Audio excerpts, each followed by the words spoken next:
Chrysanthemums, birthday cake. Born in 1926, 100 years old today. Professor? Sakura, I was visiting an old colleague down the hall. I just passed that celebration. I'm here for my grandmother. She's just a few rooms away. And yes, guilty. That's D.League. I was thinking about that man with the cake. When he was born, the phrase professional street dancer meant nothing in Japan. No D.League. No curriculum that required children to dance. And here you are, watching them compete on something that fits in your pocket. You're saying the gap between his world and mine is dance? I'm saying it's one decision.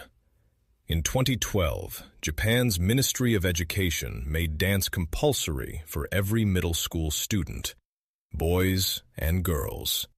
No exceptions. Every single one. I had those classes. A lot of the boys didn't want to be there. But they were, and that matters. In 2008, a national high school dance competition had 58 schools. By last year, 606. Over 10,000 students on the floor. Today, Japan has more than 10 million street dancers. From 58 schools to 600. From 0 to 10 million. The generation that grew up with mandatory dance is now in their 20s. They fill Toyota Arena Tokyo. They stand in lobbies watching D.League on their phones. Like me. Like you. But 10 million dancers need somewhere to go. In 2019, a talented street dancer's options were backup gigs, YouTube, clubs. Unstable income. No real path. You dedicate your life to something, and the structure just isn't there. So someone built it. In 2020, the D.League launched, the world's first professional dance league. 16 teams, corporate owners, fixed annual salaries. When the man with the cake was born, a professional dancer in Japan meant no stable income. Today, it means a corporate contract with salaries from roughly $23,000 to $113,000 a year. That's a completely different world.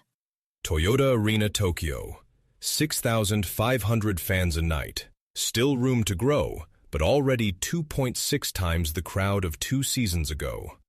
Audience votes now determine 50% of the score. $4 a month buys you membership and a real vote in who wins. It's not just entertainment, it's participation. Beautifully put. But why are non-entertainment companies buying in? Kosé Cosmetics owns Kosé 8 Rocks, a breaking team. Breaking debuted at the Paris Olympics in 2024. Their logic? Mandatory school dance created a generation that sees dance as theirs. Get there early. In October 2024, they threw a free breaking event in Shibuya. 10,000 in person, 10,000 online.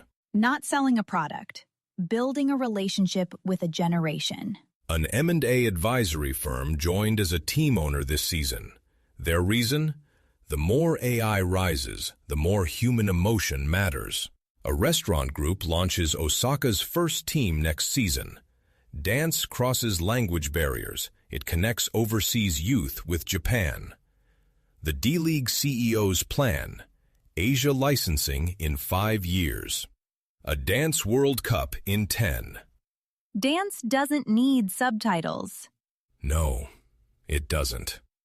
That man with the cake? When he was born, none of this existed.